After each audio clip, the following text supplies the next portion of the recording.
Macedonians, my speech will not be aimed at stopping your urge to return home. As far as I am concerned, you may go where you like. But I want you to realise on departing what I have done for you, and what you have done for me. Let me begin, as is right, with my father Philip. He found you wandering about without resources, many of you clothed in sheepskins and pasturing small flocks in the mountains, defending them with difficulty against the Illyrians, Tribalanians and neighbouring Thracians. He gave you cloaks to wear instead of sheepskins. He brought you down from the mountains to the plains, and made you a match in war for the neighbouring barbarians, owing your safety to your own bravery and no longer to reliance on your mountain strongholds. He made you city dwellers and civilised you with good laws and customs. Those barbarians who used to harass you and plunder your property, he made you their leaders instead of their slaves and subjects. He annexed much of Thrace to Macedonia, seized the most favourable coastal towns and opened up the country to commerce, and enabled you to exploit your mines undisturbed. He made you governors of the Thessalians, before whom you used to die of fright, humbled the Phocians, and so opened a broad and easy path into Greece in place of a narrow and difficult one. The Athenians and Thebans, who were permanently posed to attack Macedonia, he so humbled that instead of you paying tribute to the Athenians and being under the sway of the Thebans, they now in turn had to seek their safety from us. He marched into the Peloponnese and settled matters there too. He was appointed commander-in-chief of all Greece for the campaign against the Persians, but he preferred to assign the credit to all the Macedonians rather than just to himself. Such were the achievements of my father on your behalf. As you can see for yourself, they were great, and yet small in comparison with my own. I inherited from my father a few gold and silver cups, and less than 60 talents in the treasury. Philip had debts amounting to 500 talents, and I raised a loan of a further 800. I started from a country that could barely sustain you, and immediately opened up the Hellespont for you, although the Persians then held the mastery of the sea. I defeated in a cavalry engagement the satraps of Darius, and annexed to your rule the whole of Ionia and Aeolis, both Phrygias and Lydia, and took Miletus by storm. All the rest came over to our side spontaneously, and I made them yours for you to enjoy. All the wealth of Egypt and Cyrene, which I won without a fight, are now yours. Syria, Palestine and Mesopotamia are your possession. Babylonia and Bactria and Elam belong to you. You own the wealth of Lydia, the treasures of Persia, the riches of India, and the outer ocean. You are satraps, you are generals, you are captains. As for me, what do I have left from all these labours? Merely this purple cloak and a diadem. I keep nothing for my own, and no one can point to treasure of mine, apart from all this which you yourselves either possess, or have in safe keeping for your future use. Indeed, what reason have I to keep anything, as I eat the same food and take the same sleep as you do? But there are Anabasis among you, I fancy, eat more luxurious than I. And this I know, that I wake earlier than you, and watch that you may sleep. Perhaps you will say that, in my position as your commander, I had done none of the labours and distress which you had to endure to win for me what I have won. But does any man among you honestly feel that he has suffered more for me than I have suffered for him? Come now, if you are wounded, strip and show your wounds, and I will show you mine.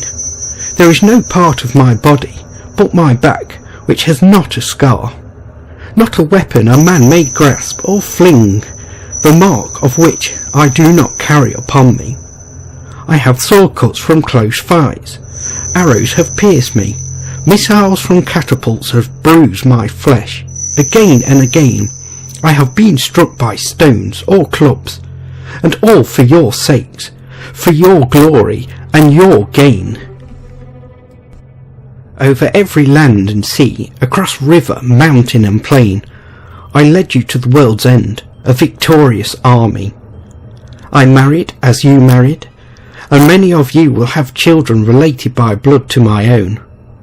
Some of you have owed money. I have paid your debts, never troubling to inquire how they were incurred. And in spite of this fact that you earn good pay and grow rich from the sack of cities, to most of you I have given circlets of gold as a memorial for ever and ever of your courage and of my regard. And what of those who have died in battle? Their deaths was noble, their burials illustrious. Almost all are commemorated at home by statues of bronze. Their parents are held in honour, with all dues of money or service remitted, for under my leadership not a man among you has ever fallen with his back to the enemy. And now it was in my mind to dismiss any man no longer fit for active service. All such should return home to be envied and admired. But you all wish to leave me. Go then, and when you reach home, tell them that Alexander your king, who vanquished the Persians and Medes and Bactrians and Cyrene, who crushed the Uxi and Arachonians and Draenei, and added to his empire Parthia, the Caramanian waste, and Hyconia to the Caspian Sea, who crossed the Knossos beyond the Caspian gates, and Oxus and Tanais and Indus, which none but Dionysus had crossed before him, and Hydaspes and Aeschines and Hydronates, yes, Hypenaeus too, had you not feared to follow, who by both mouths of the Indus burst into the great sea beyond the transverse the desert of Grandosia, untrodden before any army, who made Carmania his own as his troops swept by, and the country of the Orphanians, who was brought back to you to Susa when his ships had sailed the ocean from the Indus to Persia. Tell them, I say, that you deserted him and left him to the mercy of the barbarian men whom you yourselves had conquered. Such news will indeed assure you praise upon the earth and reward you in heaven. Get out of my sight.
Sire, what grieves the Macedonians is that you have already made some Persians your kinsmen, and the Persians are called kinsmen of Alexander, and are allowed to kiss you, while not one of the Macedonians has been granted this honour.